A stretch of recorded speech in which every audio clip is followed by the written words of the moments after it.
How's it going, everyone, and welcome to another video. Today we're going to be looking at the 3 best ways to grind out faction tokens in New World. But before we get into that, please consider giving the video a like and subscribing to the channel. It helps out massively. Now, let's get into it. With the faction vendor revamp and the introduction of major trophies, there's never been a time in New World when faction tokens were as valuable as they are today. Because of that, I thought it'd be a good time to go over the 3 best methods I use in-game to farm out faction tokens, and show you what I do and how much tokens you can expect to be getting from these methods.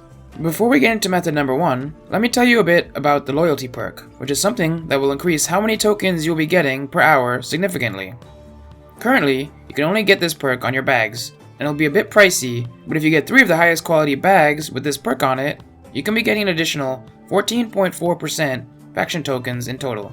Even if you can't afford the most expensive versions of each bag, it's worth looking on the trade post and maybe purchasing 3 of the lower tier versions, just to use while grinding out tokens. It'll help out a lot in the long run. Now that you know about the loyalty perk, it's important to also always take advantage of your daily big bonus missions. The first 3 missions you do every day from your faction vendor will give you a massive boost in rewards, which is why it's a smart move to do at least 3 missions every day, and when looking at where to do these first 3 missions, always head to the highest level zone you feel comfortable completing missions in. I tend to do mine in Brimstone Sands for the added territory standing, but the token payout in Shadow Mountain is very similar. If you're looking to maximize tokens earned from these bonus missions, PvP missions is the way to go, and Shadow Mountain and Brimstone Sands are your best bet by a mile. You'll be getting 9,375 tokens per mission, without including your bag bonuses, plus 135 gold, 350 PvP XP, and 200 Azoth Salt. And, if you're in Brimstone Sands, that will also be giving you an additional 54 territory standing per mission. If you really dislike being flagged up for PvP, or you want to earn a bit of extra gold and standing while doing your missions, then you can also do the PvE missions. But if you go this route, you should stick to Brimstone Sands, as you'll get better rewards there. For the regular PvE missions, not elite missions, and excluding the token bonus you get from your bags, you can expect to earn 6,300 tokens per mission. Along with that, you'll be getting 225 gold and 506 territory standing per mission. So basically, a lot more gold and territory standing, but less tokens and no PvP rewards. Now, let's look at the grind methods to do once you're done with your 3 daily bonus missions. And it's important to keep in mind, when looking at the numbers of the faction tokens earned per hour, these numbers are calculated after the 3 daily bonuses have already been used up, to keep everything accurate. This also includes PvP XP and territory standing earned per hour. Now that that's all out of the way, let's get into the various methods I use. The first method is the low-level PvE mission method, and this is a great method for those of you who don't like to run around flagged up in the open world. My favorite place to head to for PvE missions, when I don't want too intensive a grind or too much running around, is over in Brightwood. I know it's weird to be heading to a low-level zone to farm, but it's because all the missions that can be given out send you to within a small area of one another, and they're located next to 2 teleport shrines. Plus, with all the low-level mobs in the zone, you can run through the missions very quickly. Plus, this is a great place to level up your weapons as well. To speed up your run times, you're going to want to check in at the inn at the city for easier fast travels. And then, get your 3 PvE missions. You'll notice they'll take you all within a short distance of one another around Brightwood Isle.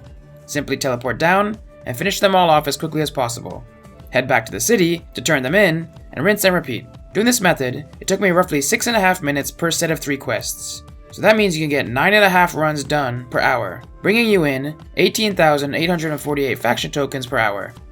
Along with that, you'll be getting an extra 9,206 territory standing per hour and 330 gold. It's worth noting, if you use weapons that speed up your navigation, you can get these times down even more.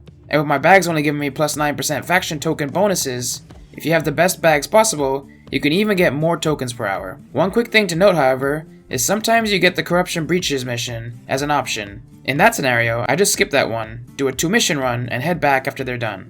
It doesn't pop up as an option that much though, and it will only slow your run speeds down by a little bit. Also, if you get the Smite Brightwood Isle mission, and it requires you to defeat Lady Genevieve, she only spawns at night. So if it's not nighttime, avoid that one, and don't waste your time waiting on her to spawn. It will only slow you down.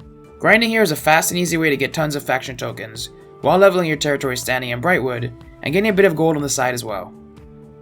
Next up, we have the PvP mission method, for those of you who like to be flagged up while getting your tokens.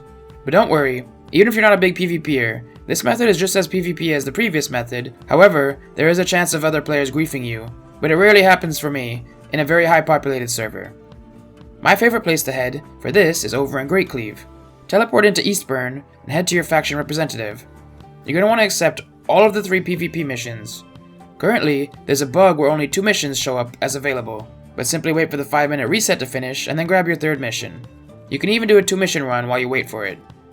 Once you have your missions, you'll see that they all spawn within a short distance of one another, only a short distance outside of the town. They are always the same missions, but the Preserve mission will take you to slightly different locations depending on your faction, but they're all still in the same area. For PvP missions, it's not important to check in at the inn, because you cannot teleport on any of these missions or they will be cancelled. From here, just head on over and complete the missions. Preserve will simply have you head to one location, pick something up, and drop it off at another location. Sanctify needs you to hold the bite for 1.5 minutes, which is the area just under Katara Falls, and it's usually completed by itself as I'm finishing up the previous mission, Preserve. And Enemy Intelligence will have you drop into Katara Falls and search 5 chests. On average, it takes me roughly 7 minutes to complete a set of these 3 missions, if I avoid gathering any resources.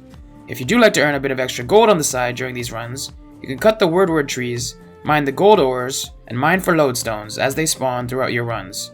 But it all depends on if that's worth it for you or not. Each set of run brings me in 1,890 faction tokens, and I can get done 8.9 runs per hour, meaning if you do these missions, you can expect to earn 16,065 faction tokens per hour. Of course, like previously stated, with better bags and speedy weapons, you can increase those numbers, but overall, it's a little bit less than if you were grinding PvE missions in Brightwood.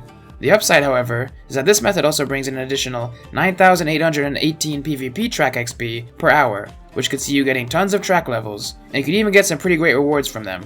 The gold per hour is also significantly less, at 148 gold per hour, and you gain no territory standing due to Great Cleave not having a territory level, but the method is significantly more AFK friendly.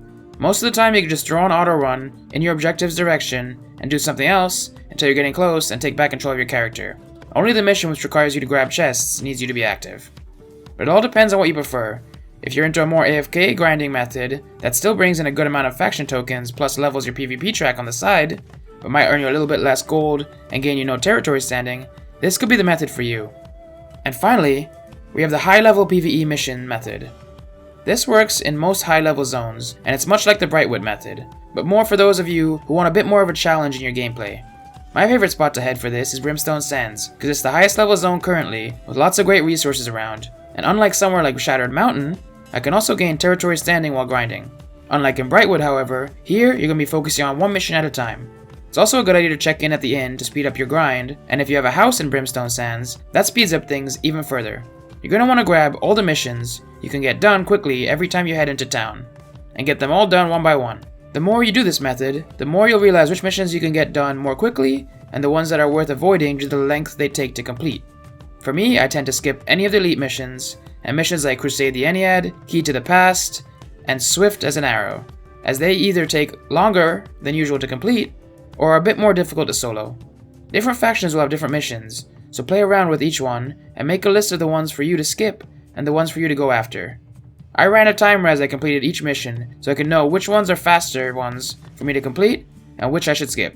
On average, a Brimstone Sands mission took me 3 minutes to complete, and as a reward for each mission, I earned 1,377 faction tokens. That means I can get done 20 missions per hour, bringing in a whopping 27,540 faction tokens. Of course, with better bags and quicker weapons, that could go up even more. That makes this by far the fastest method of the bunch to earn tokens, but it is a lot more of an intense grind that requires a lot more focus.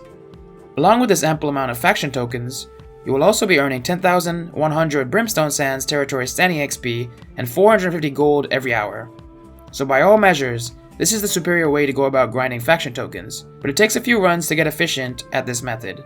Plus, if you want to be leveling your PvP track and be a bit more AFK while grinding, the PvP method in Great Cleave might be the better option for you. Or, if you want a more relaxing grind with not as much running and easier mobs to take down, the Brightwood PvE method could be the way for you. Every method has their pros and cons. It's up to you to decide which is the best method for your playstyle. But that about covers the 3 best ways currently to grind out faction tokens in New World. I'll throw up a quick graphic with the comparison of the numbers you can expect from each method on the screen now, to help you make your decision on which route you want to go about grinding out for your tokens. But do you do any other methods that I didn't mention? If so, let me know in the comments below. I'll heart the best comments so more people can see them and give them a go. Also, if you enjoyed the video, please consider giving the video a like and subscribing to the channel while you're at it. But until next time, have a good one. Thanks for watching another video. If you'd like to see the 3 fastest ways to level up your weapons, click on the video to the left. Or, if you'd like to see how you can earn 12 additional gypsum orbs every single day, click on the video to the right.